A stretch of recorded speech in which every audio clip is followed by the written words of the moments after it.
Oh shit! Welcome to the Metal Robot Reviews channel. I'm your host, Tom McKay. I'm a really big fan of a band called Explore Yesterday. For those who don't know, they are a French melodic metalcore band who for a long time has done a lot of covers of bands like Avenged Sevenfold and Slipknot.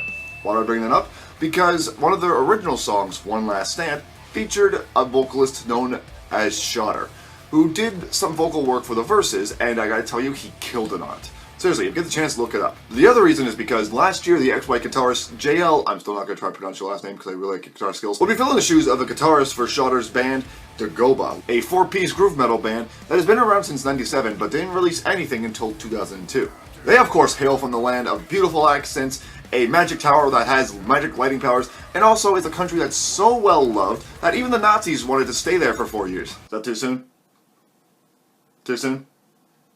Nah, it's not. So, this week, Dagoba actually put out their latest output, Black Nova, which I actually did Google Black Nova, and we start the album and see how it goes. Right out of the gate, we are bombarded with some heavy synths and orchestra in the opening track, Tenebra, and then we jump right into Inner Sun. I gotta say, right out of the gate, this is a perfect example of how to build up your sound like a badass. There is no way around that point. The opening track just has this way of getting you hyped for what this band is about to release. And then Inner Sun comes in and you are bombarded with some more heavy instrumentation from the actual band with the guitars, bass, and drums. It also makes things so much better when Shotter's vocals come in and kick your ass. This dude has a really amazing low register for screams and growls. They roar and rumble across your speakers, like the ending to that War of the Planet of the Apes movie. Spoilers. The new members Nicholas Bastos on drums and the aforementioned JL on guitar fit into this band's dynamic soundscape. Some bands always have a troubled development when bringing on new members because most of the time the band mostly just wants to do the same shit that they've been doing for their goddamn career.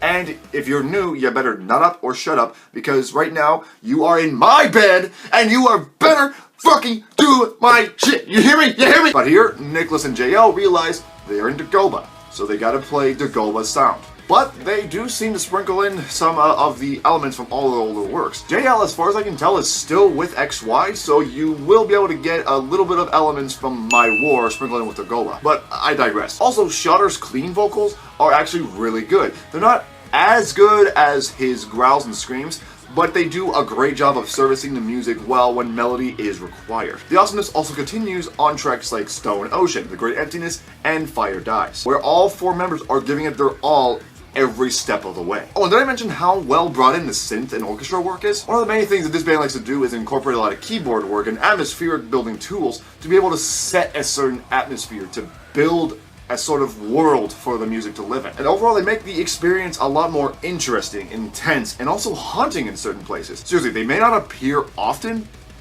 but when they do, they will grab your attention almost immediately as soon as they come on. The only thing I would really say to people who love to nitpick everything to do with everything in music, if you don't like the synths, you're not gonna have a good time. While they do not appear often, you'll definitely probably be annoyed if you really fucking hate synths, because they do appear at the beginning of every freaking track. Sometimes in the end of tracks and somewhere in the middle of a couple, but they will appear somewhat often to the point where you won't like it. Also, if you don't like cleans, hard to say, you probably might not like this one either. But this really shouldn't bother you because the growls and screams are most of the time there more often. After all, they are more of the focal point for Shotter's vocals on this album. But other than that, there's not really a lot to really drive people away from this album. It's really good. I mean, there's not really a lot in this album that would cause you to drive away faster than someone driving away from their child support. So there's not really a lot to go off of here. I would for sure say, pick this thing up, because overall, it has great atmosphere, great headbanging moments, enough to tear shit up in the mosh pit, and overall a lot of amazing work from all instruments. I can't name a single moment on this album that is wholeheartedly bad. Some elements might make a couple people a little tipsy on it, but there's nothing that would actually hurt the album. Seriously, buy it and spin it. This album, for me at least, is contender for Album of the Year. Well, one of. It still has to beat the other. I would definitely say buy this album and spin it, because it's definitely something that you would enjoy as much as JL did making the album. Have I mentioned JL's name enough? I'm just saying. No, nothing weird, dude. Big fan. So that's my review of Dagoba's Black Nova. What are your thoughts on the album? What are your thoughts on the band altogether?